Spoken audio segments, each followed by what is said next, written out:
ईरा कल रात के नवीन के व्यवहार से बेहद गुस्से में थी। अब मुख्यमंत्री की प्रेस कॉन्फ्रेंस हो और ईरा मुख्य जनसंपर्क अधिकारी होकर जल्दी कैसे घर आ सकती थी, पर नहीं, उसके पति नवीन कुछ भी सुनने को तैयार नहीं था। माना लौटने में रात के 11 बज गए थे, लेकिन मुख्यमंत्री को विदा करते ही ईरा घर आ गई थी। नवीन के मूड ने उसे वहां एक भी निवाला गले से नीचे नहीं उतारने दिया। दिन भर की भागदौड़ से थकी जब ईरा रात को भूखी घर आई तो मन में कहीं हुमक उठी कि अम्मा की तरह कोई उसे दुलारे कि नन्ही, कैसे मुंह सूख रहा है तुम्हारा, चलो हम खाना परोस दे। लेकिन कहाँ वह कोमलता और ममत्व की कामना और कहाँ वास्तविकता में क्रोध से उबलता चहलकदमी करता उसका पति नवीन। उसे देखते ही उबल पड़ा। यह वक्त है घर आने का ईरा, 12 बज रहे हैं। आपको पता तो था आज सीएम की प्रेस कॉन्फ्रेंस थी। आपकी नाराजगी के डर से मैंने वहाँ खाना भी नहीं खाया और आप हैं कि ईरा रुआसी हो आई थी। छोड़ो, आपका पेट तो लोगों की सराहना से ही भर गया होगा, खाने के लिए जगह ही कहाँ थी। नवीन बोला, हमने भी बहुत से प्रेस कॉन्फ्रेंस अटेंड की हैं। सब जानते हैं महिलाओं की उपस्थिति वहाँ सिर्फ वातावरण को कुछ सजाए रखने से अधिक और कुछ नहीं। शर्म करो, जो कुछ भी मुंह में आ रहा है बोले चले जा रहे हो। ईरा सारी हैंगर में लगाते हुए बोली, इस घर में रहना है ईरा तो समय पर आना जाना होगा। यह नहीं कि जब जी चाहा घर से चली गई, जब भी चाहा आ गई। यह घर है, कोई सराय नहीं। क्या मैं तफरीह के आ रही हूँ? तुम इतने बड़े व्यापारिक संस्था में काम करते हो, तुम्हें नहीं पता देर से बेर होना अपने हाथ की बात नहीं होती। ईरा को इस बेमतलब की बहस पर गुस्सा आ रहा था। गुस्से से उसकी भूख और थकान दोनों ही गायब हो गई थी।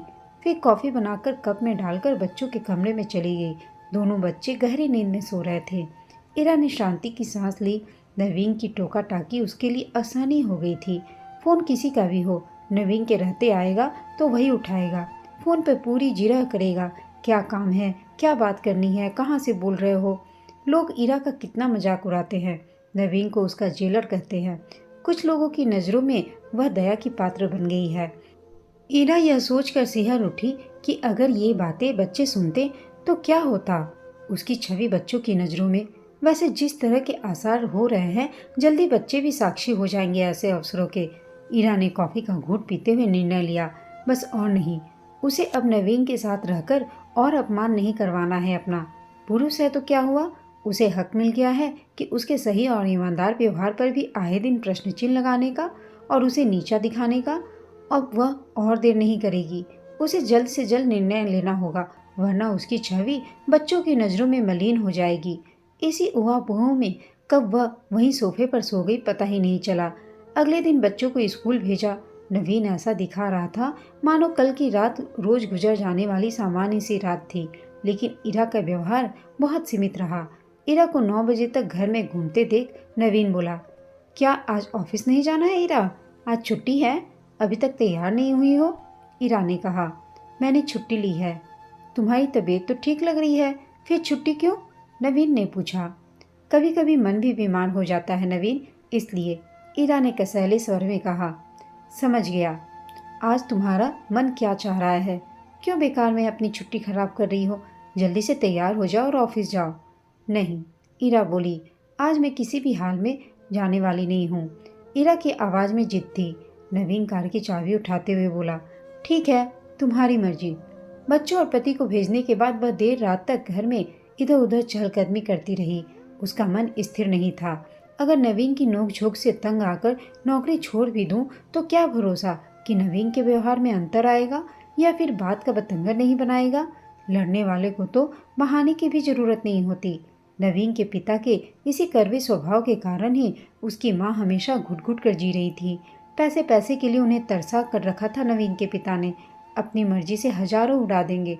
नवीन की नज़रों में उसके पिता ही उसके आदर्श पुरुष थे और माँ का पिता से दबकर रहना ही नवीन के लिए माँ की सेवा और बलिदान था।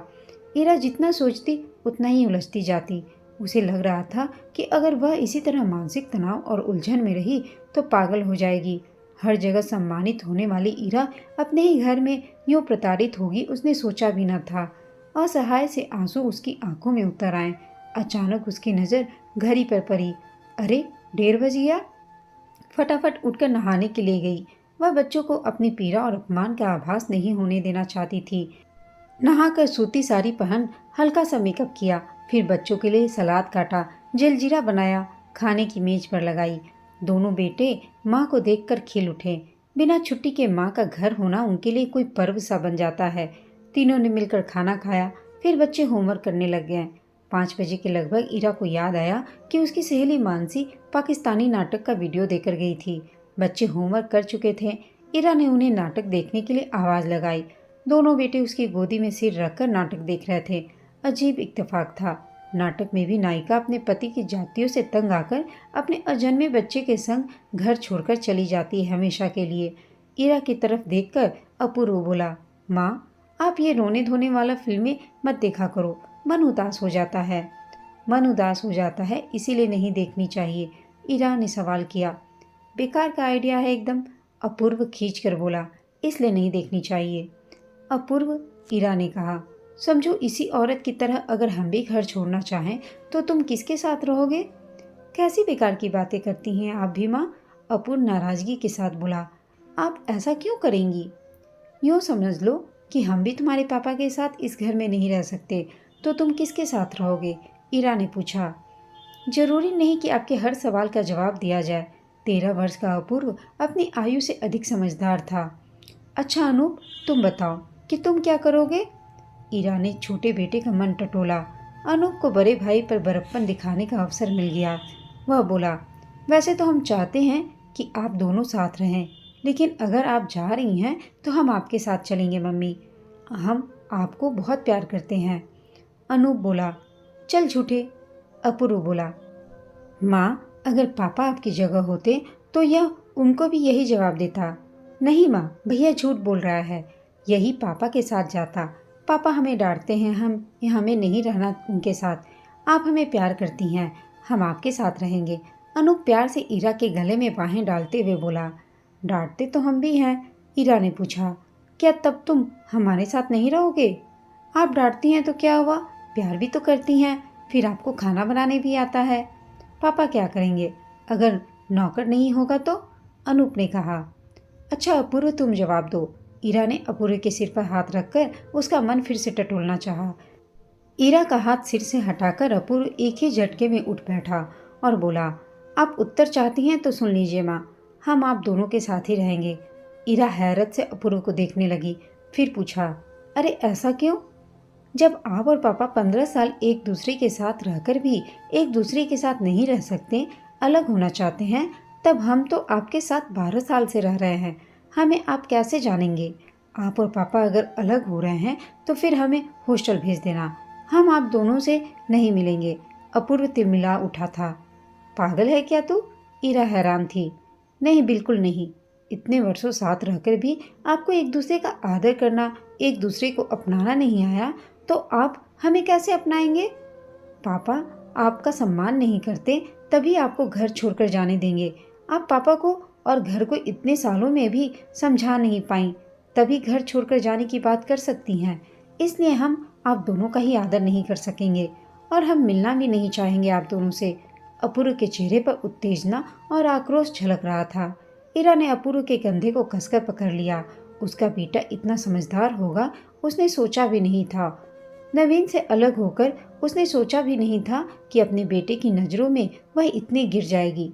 अगर नवीन उसे सम्मान नहीं दे रहा तो वह भी अलग हो रही है नवीन का तिरस्कार करके। इससे वह नवीन को तो अपमानित कर ही रही है। परिवार टूट रहा है, बच्चे असंतुलित हो रहे हैं, वह विवाह विच्छेद नहीं करेगी। उसके आशियाने के तिनके उसके आत्मसम्मान की आंधी में नहीं उड़ेंगे। उसे नवीन के साथ अब किसी अलग ही धरातल पर बात करनी होगी। अक्सर ही नवीन ईरा से झगड़े के बाद 2-4 दिन देर घर से आता है। ऑफिस में अधिक काम का बहाना करके देर रात तक वहीं बैठा रहता। उसकी इस मानसिकता को अच्छी तरह समझती है ईरा। ईरा ने ऑफिस से 10 दिनों का अवकाश लिया। नवीन 2-4 दिन तटस्थता से ईरा का रवैया देखता रहा। फिर एक दिन बोला, ये बेमतलब की छुट्टियां क्यों ली जा रही हैं? छुट्टियां खत्म हो जाएंगी तो हाफ पे ले लूँगी। जब ऑफिस जाना ही नहीं है तो पिछले काम की छुट्टियों का हिसाब पूरा कर लूँ। ईरा ने स्थिर जवाब दिया। किसने कहा कि तुम ऑफिस छोड़ रही हो? नवीन ने ऊंचे स्वर में कहा। मैडम, आजकल नौकरी मिलती है कहाँ है जो तुम यूं आराम से लगी लगाई नौकरी को लात मार रही हो? तो और क्या करूं नवीन? ईरा ने सपाट स्वर में पूछा। जिन शर्तों पर नौकरी करनी है वह मेरे बस के बाहर की बात है। कौन सी शर्तें? नवीन ने अनजान बनते हुए पूछा। देर सवेर होना, जनसंपर्क के काम में भी सभी से मिलना जुलना होता है, वह भी तुम्हें पसंद नहीं। ऑफिस या होम केयर में से एक का चुनाव करना था, सो मैंने कर लिया। मैंने नौकरी छोड़ने का निर्णय कर लिया है। ईरा ने अपना फैसला सुनाया। क्या बच्चों जैसी जिद कर रही हो तुम? नवीन झल्लाई आवाज में बोला।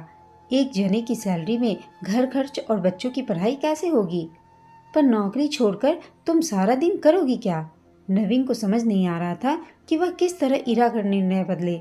जैसे घर पे रहने वाली औरतें खुशी से दिन बिताती हैं, टीवी, वीडियो, ताश, बागवानी, कुकिंग, किटी पार्टी, 1000 तरह के शौक हैं। मेरा भी टाइम बीत जाएगा। टाइम काटना कोई समस्या नहीं है। ईरा आराम से दलीलें दे रही थी। तुम्हारा कितना सम्मान है, तुम्हारे और मेरे सर्कल में लोग तुम्हें कितना मानते हैं, कितने लोगों के लिए तुम प्रेरणा हो, सार्थक काम कर रही हो। नवीन ने ईरा को बहलाना चाहा। तो क्या इसके लिए मैं घर में रोज रोज कलह कलेश सहूं, नीचा दिखूं, हर बात पर मुजरिम की तरह कटघरे में खड़ी कर दी जाऊं बिना किसी गुनाह के? ईरा ने पूछा। क्यों सहूं मैं इतना अपमान इस नौकरी के लिए? इसके बिना भी तो मैं खुश रह सकती हूँ, आराम से जी सकती हूँ। ईरा ने बिना किसी तनाव के अपना निर्णय सुनाया। Ira, I am sorry. मेरा मतलब तुम्हें अपमानित करने का नहीं था। जब भी तुम्हें आने में देर होती है, मेरा मन तरह तरह की आशंकाओं से घिर जाता है। उसी तनाव में तुम्हें बहुत कुछ उल्टा सीधा बोल दिया होगा। मुझे माफ़ कर दो। मेरा इरादा तुम्हें पीड़ा पहुंचाने या अपमानित करने का नहीं था। नवीन के चेहरे पर पीड़ा और विवशता दोनों झलक रही थी। ठीक है, कल से काम पर चली जाऊंगी, पर उसके लिए आपको भी वचन देना होगा कि इस स्थिति को तुल नहीं देंगे। मैं नौकरी करती हूँ, मेरे लिए भी समय के बंधन होते हैं। मुझे भी आपकी तरह समय और शक्ति काम के प्रति लगानी पड़ती है। आपके काम में भी देर सवेर होती है, पर मैं यूं शक करके क्लेश नहीं करती। कहते कहते ईरा रुआसी हो उठी। यार, कह दिया ना, आगे से ऐसा नहीं करूँगा। अब बार बार बोलकर क्यों नीचा दिखाती हो? ईरा का हाथ अपने दोनों हाथों में थामकर नवीन ने कहा। ईरा सोच रही थी कि रिश्ता तोड़कर अलग हो जाना कितना सरल हल लग रहा था, लेकिन कितना पीड़ादायक है। परिवार के टूटने का त्रास सहन करना क्या आसान बात थी? मन ही मन वह अपने बेटे की ऋणी थी, जिसकी जरा सी समझदारी ने यह हल निकाल दिया था ईरा की समस्या का।